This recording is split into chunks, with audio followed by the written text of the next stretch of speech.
गुरुवारच्या दिवशी कोणती कामे करावीत आणि कोणती करू नयेत. श्री स्वामी समर्थ. जय जय श्री स्वामी समर्थ. नमस्कार समर्थ भक्तांनो, आपलं मनपूर्वक स्वागत आहे आपल्या चॅनलवर भक्ती रस. स्वामी समर्थ. आज आपण पाहणार आहोत गुरुवारच्या दिवशी कोणती कामे करावीत आणि कोणती कामे करू नयेत. हा प्रत्येकाला पडणारा महत्वाचा प्रश्न. चला तर मग सुरुवात करूया.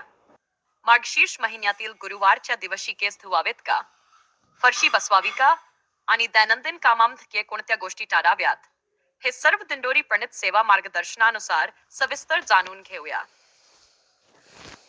मार्गशीर्ष गुरुवारी केस धुण्याबद्दल मार्गदर्शन. मार्गशीर्ष गुरुवारी डोक्यावर पाणी घालणे, शॅम्पू साबण लावणे टाळावे. हे सौभाग्य, आरोग्य आणि घरातील लक्ष्मी स्थैर्यासाठी हितकारक मानले जाते. गरज वाटल्यास चेहरा हातपाय धुवू शकता, पण डोक्याला पाणी नको. ही गुरुवारी फरशी पोछा बसवावा का. दिंडोरी प्रणित सेवेत स्पष्ट मार्गदर्शन आहे. गुरुवारी पोछा फरशी बसवणे, जोरात झाडू मारणे टाळावे, कारण गुरुवार हा श्री गुरु दत्तांचा दिवस असल्याने घरातील धूळ माती हलवणे ही अशुभ कृती मानली जाते. गरज असेल तर कचरा हलक्या हाताने उचलून टाकू शकता, पण स्वच्छतेची मोठी कामे करू नयेत. गुरुवारी नख केस कापण्याबाबत. गुरुवार, शनिवार आणि मंगळवार हे नख आणि केस कापण्याचे दिवस टाळावेत. याने सौभाग्य व आयुष्य वाढते असे मानले जाते. गुरुवारी कपडे धुणे योग्य की नाही.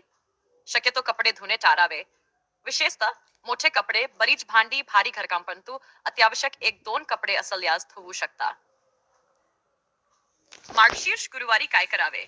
हे श्री दत्ताची पूजा, दत्तपवनी वाचन, तुपाचा दिवा लावणे, साधे सात्विक अन्न, शक्य असल्यास उपवास, नामस्मरण. जय गुरुदेव दत्त. घरात शांतता व सात्विकता ठेवणे. मार्गशीर्ष गुरुवाराचे विशेष महत्व. हा महिना आणि गुरुवार साधना, जप, दान व सेवा यासाठी अत्यंत शक्तिशाली मानले जातात. या दिवशी घरातील शुद्धता, सात्विकता आणि मन शांती यांचे पालन करणे आवश्यक आहे. सारांश. केस धुणे, नाही फरशी पोछा, नाही नख केस कापणे, नाही कपडे धुणे, टाळा पूजा, नामस्मरण अवश्य करा. श्री स्वामी समर्थ.